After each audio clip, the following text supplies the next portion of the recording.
foot twist that has to be right. Everything pointed at now.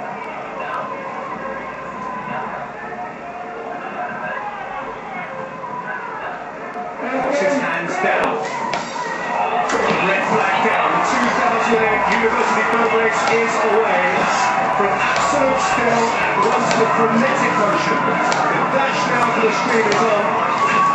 Mistake by Cambridge at the back, straight 5 or 6 there, with someone on the downside, the right hand side of the limit, just caught the water. Stephen Oxford, the first advantage for everyone to overrun. Slight within 6, certainly from Oxford, who have to take advantage of the first bend which will be there. Huge instant shade on the energy to the oarsman here. Urgent boat movement, immediate conversion of individual power into collective rhythm and efficiency. The demands over this first minute are substantial, but the advantages to be gained by potentially key. That's right, Tony Williams talked earlier about the first shot point. We're going to be there within 2 or 3 minutes, and Oxford do exactly what they need to do if they want to use that to their favor. The bend is going to turn to the right, and now we will come with their Oxford. So let's get down to here from the Oxford Park Smith Road.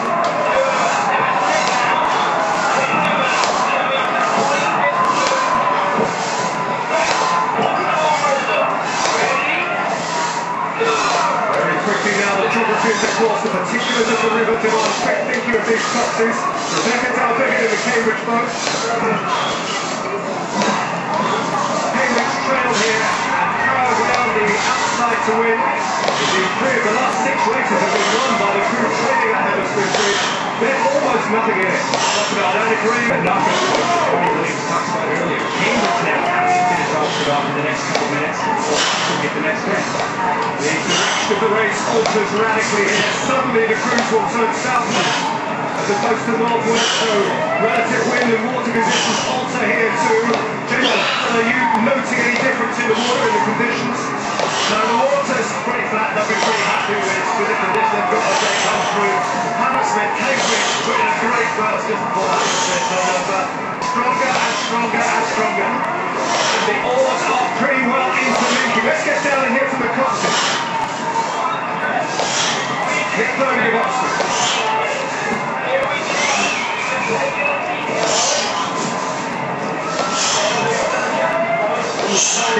A fair bit of training time is spent on this part of the course.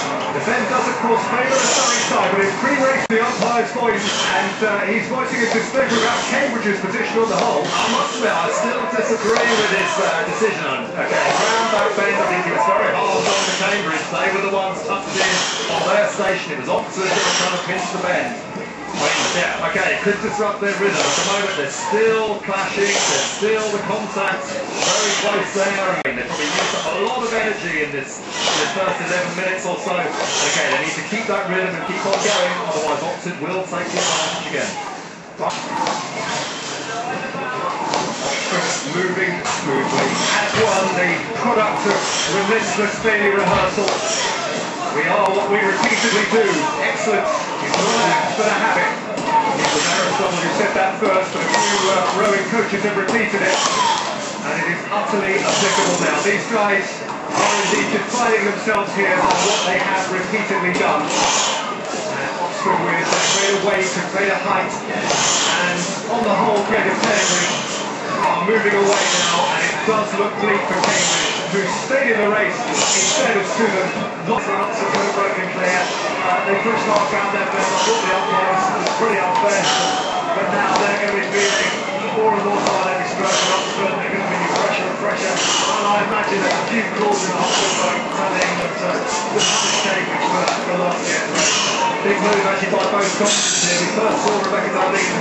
She moved on the inside of the bend to the water. It was actually solely by the Oxford crew. They also have moved in towards the inside, the middle side of the river. Rebecca was taking a chance. She knows she wants to actually make a move, so she's got to cover the water and the shore she did. And also not able to respond that. Interesting, the police Brody wants to see it himself, so probably it has to have been stroke man. Justify crying waves, which is keeping Cambridge moving. It is a fantastic job. I mean, they were big won this race. It was probably the biggest result of the year. And it was, I think, pretty good about the chances at Hammersmith. And they really didn't put out the game when they needed to. But I think here in the second half of the race, we see the difference. Maybe it's a little bit of a trade.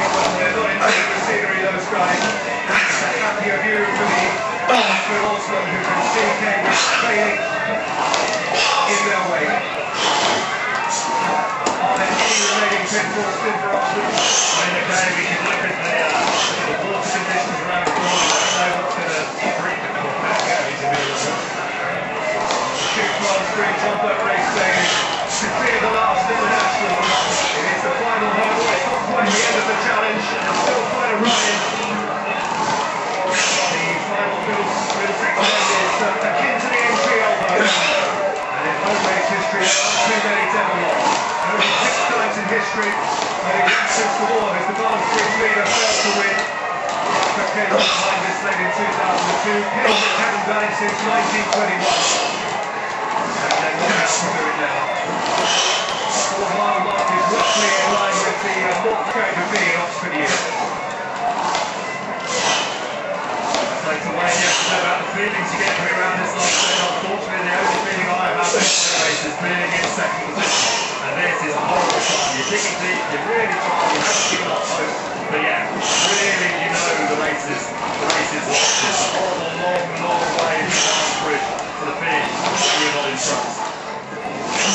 And likewise, being in front, you get to, if you're in front, it's quite nice. You get to enjoy the 6 months of hard work and you get it through your way. Like this is a year or two, but it's exactly what you want. Well, planned and historical finish. This will be 3 wins out of 4, 5 wins in 7. This decade of the new millennium is demonstrably theirs. Cambridge and hoped 2007 would be a turning point. But what's more unresting than their preparation was, back-to-back victories had eluded them. The English and rightly proud of their approach, but disrupted in the days leading up to it. There has been a steadiness though about Oxford this year. A togetherness and all for one for all desire as they see it to right some wrongs. It's a rain. It's a long haul. When you think that this course has been covered in a little over 16 minutes, 4 minutes plus past the record side. Yeah, so it seems now you feel good in front, but yeah, you've been working so hard for 20 minutes. It still has a big effort, but the difference between crossing the first and crossing by the second is huge. Man for man heavier, man for man on average older, man for man on the day quicker, and on the only day when it really matters, history will record that 2008 was Oxford's year, the year when the dark blues bit back. Relentlessly stubborn, imperturbably self-assured, moulded veteran and shallow youth together into a unit which delivered on its one and only remit to win. And what an uplifting achievement that is for the individuals who have comprised that winning team. So Nick Brodie, as Cambridge follow him, nobly though they have tried. Nick Brodie scarred by exclusion in 2006. By defeat in 2007, but healed by victory as president in 2008.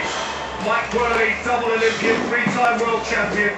So this was something different, and at 36 he becomes the oldest man, bar none, ever to win the boat race. Jan Herzog, another double Olympian, adds another special line to his CV. And at the other end of the scale, what this means to the 2 young sons of Oxford, Ben Smith and Ollie Moore. Too great to bridge. The lost through illness in their stroke, Shane O'Mara just called the race too disruptive to overcome.